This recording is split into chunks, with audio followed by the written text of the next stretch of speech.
और राकेश टिकैत के बात का हम जवाब नहीं देना चाहते हैं।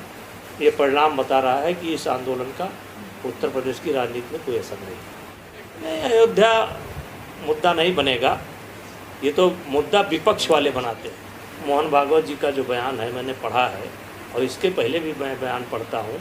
मैं उसी विचारधारा पर चल रहा हूँ, और आप ये मान करके चलिए न, कहीं ये बात ये सिद्ध होती है कि हम लोग आज नहीं तो 2 पुश्त पहले, 3 पुश्त पहले, 4 पुश्त पहले, 5 पुश्त पहले एक थे। जैसे उन्होंने कहा कि हमारा आपका DNA एक का ये दौर था, इसको जीतना कितना बड़ी टास्क था, और अपने उसको करने में क्या क्या कठिनाइयाँ आई हम लोगों को और जनता को बताएं। जैसे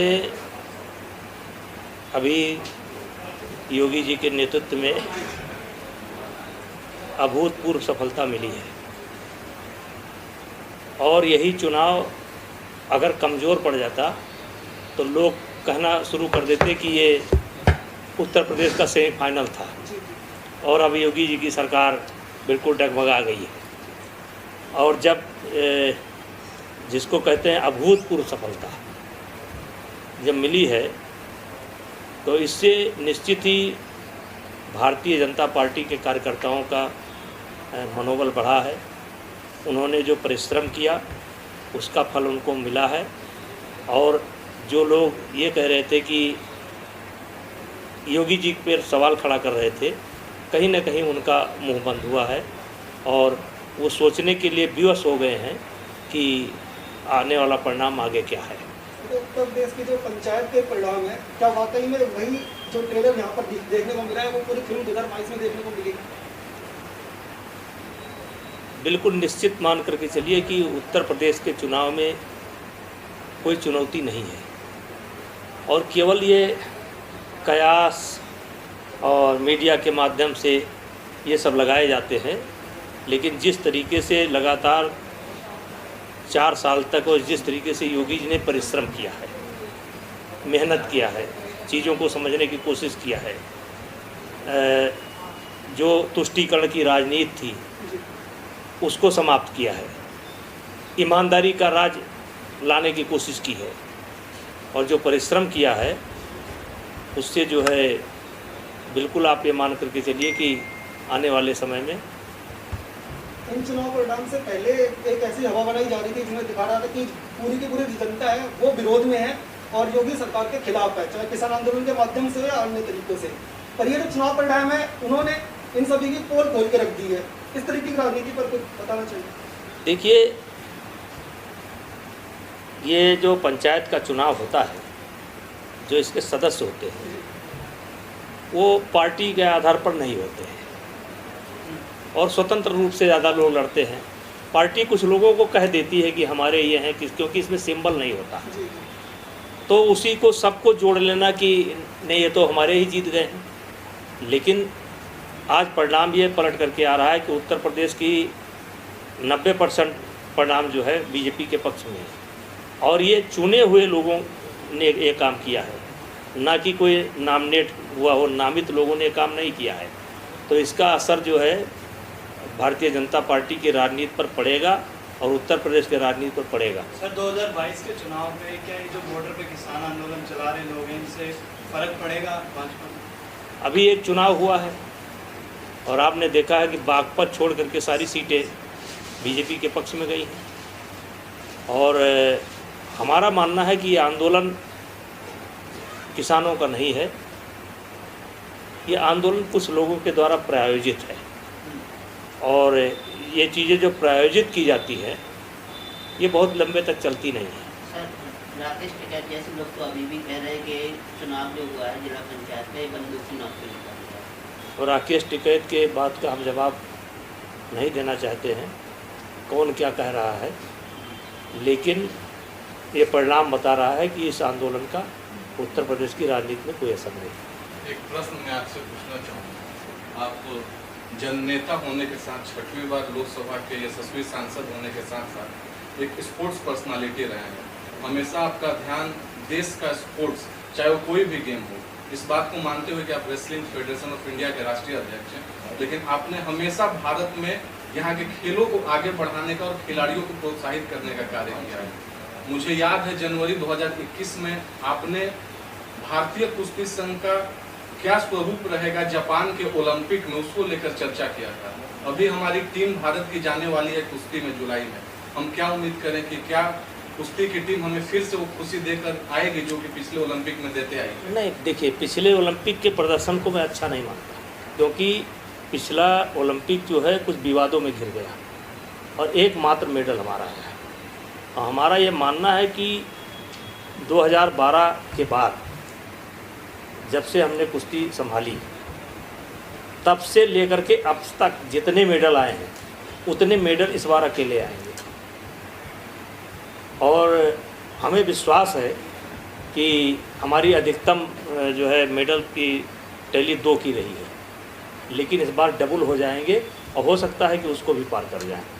मतलब 4 से ऊपर मेडल? हाँ, 4 तो हम मान करके चलिए ना, 4 के ऊपर भी जा सकते हैं। जिस तरीके से सरकार ने सपोर्ट किया है, जिस तरीके से फेडरेशन ने सपोर्ट किया है, जिस तरीके से खिलाड़ियों ने मेहनत किया है, उस तरीके से ये मान करके चलिए कि बहुत बड़ा ऐतिहासिक रिजल्ट आने वाला है। सर, अयोध्या की अगर बात करें तो अयोध्या में आपने काफ़ी समय बिताया और अयोध्या की राजनीति को भी करीब से जानते हैं, तो अयोध्या भी बड़ा मुद्दा क्या उत्तर प्रदेश के चुनाव में बन सकता है आने वाले टाइम पे, ऐसा कुछ है? और जो विपक्ष इस पर राजनीति कर रहा है उस पर भी जवाब आपसे चाहिए। नहीं, अयोध्या मुद्दा नहीं बनेगा, ये तो मुद्दा विपक्ष वाले बनाते हैं। अयोध्या को भारतीय जनता पार्टी ने कभी मुद्दा नहीं बनाया और ना अयोध्या का मुद्दा रहेगा। लेकिन जन चर्चा जो है वो तो समाज में रहेगी, लेकिन जो है चुनाव जो होगा विकास के नाम पर होगा। सर, आपके आश्रय में चारों सीट जो है वो निर्विरोध जीती है भाजपा ने, इसका क्या अपने मंत्र है कि किस तरीके से इस तरीके का? देखिए, देवी पाटन मंडल हमारा होम मंडल है और 4 सीट हम निर्विरोध जीते हैं। और वैसे तो हमारे जिम्मे सरकार ने 5 किया था, लेकिन सहयोग से हमारे 9 बने हैं। 5 के अलावा भी 9 बने, 4 और बने हैं। देखिए, हमको हर जात और हर मजहब का सपोर्ट मिला, यहाँ तक कि चारों के चुनाव में सबसे बड़ा योगदान अगर है तो मुस्लिम समाज का।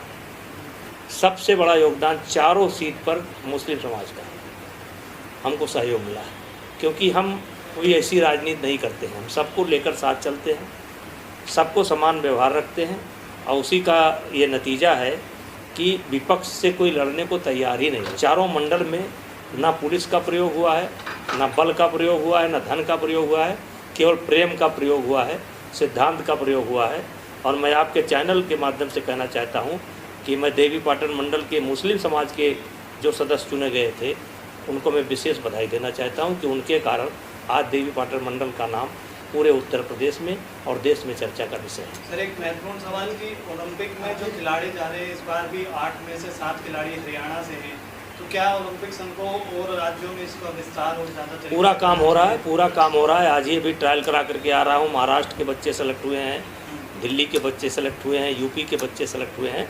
लेकिन अब उत्तर हरियाणा अच्छा है तो अच्छा है, और हरियाणा तो भी इस देश का राज्य है। और जब हम बाहर जाते हैं तो हरियाणा और उत्तर प्रदेश नहीं होता है, वहाँ केवल भारत होता है। और मुझे गर्व है, मुझे गर्व है बच्चों को। मुझे हमारा एक अंतिम प्रश्न है आपसे। आपको अखाड़ा के बलवान के साथ साथ सियासत का बलवान भी बताया जाता है, और जब आप मुस्लिम समुदाय का भी बात कर रहे हैं तो कल ही आरएसएस के जो हमारे सर संचालक हैं मोहन भागवत जी, उन्होंने बताया कि भले हम हिंदू और मुसलमान हैं लेकिन हम सभी के पूर्वज एक रहे हैं। तो क्या हम यह मान कर चलें कि सियासत के बलवान से जो भी बातें हमें सुनने को मिल रही है वो कहीं ना कहीं गंभीर परिणाम देगा उत्तर प्रदेश के आगामी चुनाव में? मोहन भागवत जी का जो बयान है मैंने पढ़ा है, और इसके पहले भी मैं बयान पढ़ता हूँ। मैं उसी विचारधारा पर चल रहा हूँ। और आप ये मान करके चलिए कि अगर 4 मंडल निर्विरोध हुए हैं और एक मुस्लिम समाज का बहुत बड़ा सहयोग है, तो कहीं ना कहीं ये बात ये सिद्ध होती है कि हम लोग आज नहीं तो 2 पुश्त पहले, 3 पुश्त पहले, 4 पुश्त पहले, 5 पुश्त पहले एक थे। जैसे उन्होंने कहा कि हमारा आपका डीएनए एक है, और ये बात मैं पब्लिकली बोलता हूँ और सबसे बोलता हूँ। और राजनीति में विश्वास का होता है, विश्वास का। और बाकी ठीक है, राजनीति है अपनी अपनी, लेकिन हम लोग देवी पाटन मंडल में सबको साथ लेकर चलते हैं। सर अंत में उत्तर प्रदेश की जनता के लिए कोई संदेश, आगामी चुनाव पे जो वोट करने वाली जनता है उसके लिए एक संदेश? उत्तर प्रदेश की जनता समाजवादी पार्टी की जब सरकार थी तो नौकरियों में जिस प्रकार से पक्षपात किया गया, भ्रष्टाचार का जिस तरह से बोलबाला था, गुंडागर्दी का जिस समय जिस तरीके से राज्य था, उसकी समीक्षा करें और अपना निर्णय दें। अच्छा, बात करने के लिए बहुत बहुत धन्यवाद। Thank you.